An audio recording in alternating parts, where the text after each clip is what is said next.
Fake కాదు కానీ ఆవిడ పేరు యూజ్ చేసుకొని ఈ విధంగా డబ్బులు అనేవి తీసుకున్నారు. నా పేరు యూజ్ చేసుకుంటే నాకేం సంబంధం అని చెప్పి మంగ్లీ గారు అంటున్నారు.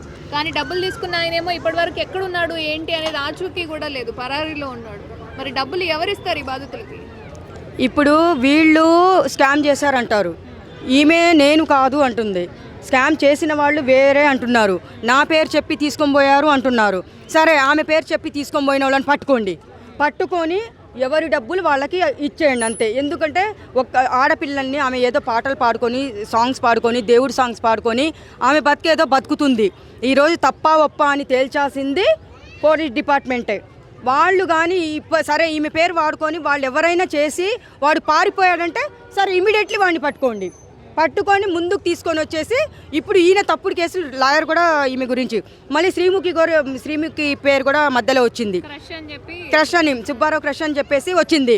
కానీ ఆమె ఎందుకు స్పందించట్లేదు? మీడియా ముందుకు వచ్చి శ్రీముఖి ఎందుకు మాట్లాడడం లేదు? ముందుకు రావాలి, ఆమె కూడా మాట్లాడాలని చెప్పేసి నేను కోరుకుంటున్నాను. అది పోలీస్ డిపార్ట్మెంట్ వాళ్ళు మీ డ్యూటీ మీరు చేయండి. తప్పు దోషులెవరు నిర్దోషులెవరు అని తేల్చే పని మీదే. అది మన సజ్జనార్ గారికి కూడా లెటర్ ఇచ్చింది ఎవరు, మన మంగ్లీ గారు.